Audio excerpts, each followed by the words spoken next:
Hello everyone, it's time for a new series.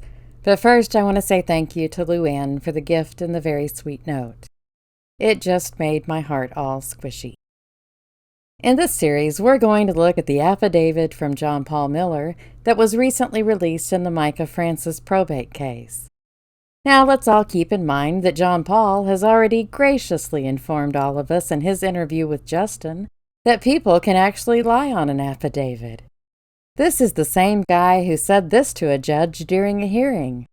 I have to tell the truth, right? No, John Paul. Our court system is like the wild, wild west. Anything goes, you rootin' tootin' cowboy. John Paul really does a great job of being the personification of honesty, doesn't he? He is just the truthiest. I'll also add this disclaimer that I think Mica had a reaction to the anesthetic she was given in December of 2017 and was then misdiagnosed with bipolar disorder. I think that John Paul began a campaign to push that misdiagnosis from day one and hasn't stopped. I think he pushed it verbally and still won't shut up about it, and I think he abused her in ways that would cause her to appear to have symptoms of a mental illness. For example, depriving her of food and sleep, among other things. So let's start this look at this affidavit that's definitely not filled with lies with statement number 1. John Paul claims that Mica grew up in an unstable home and his proof is a single screenshot from his phone.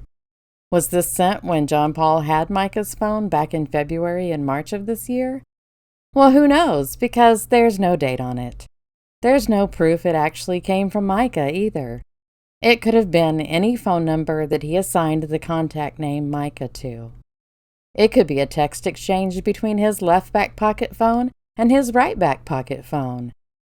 From the short bit of conversation, I'm speculating that it's supposed to be a discussion about a therapist. Mica allegedly wrote, "I am very, very, very lucky to have found a female that I'm okay with, considering my issues with women." You know who else likes to use multiple veries? Charles, I don't beat my wife, Randall. In an interview with the Christian Post on May 4th about Mica's death, old Charles said that John Paul was, quote, very, very, very, very, very tore up. That's just what the first sentence reminded me of.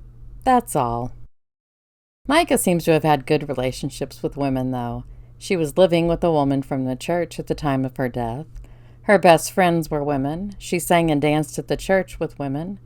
And according to John Paul's very own words in that absolutely pathetic obituary he wrote, she was the women's ministry leader at the church.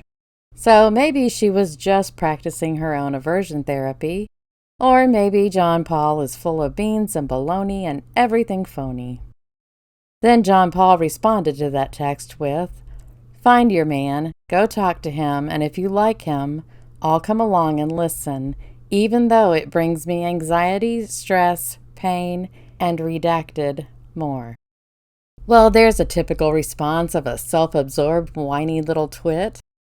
He'll go along with the idea, even though it's going to be just so horribly difficult for him, and even though there's probably a danger of his eyeballs just spontaneously falling right out of his head. He'll still do it. No, really, don't feel guilty. It's fine.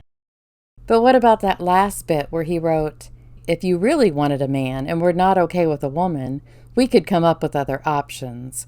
But the only reason you want a man," redacted.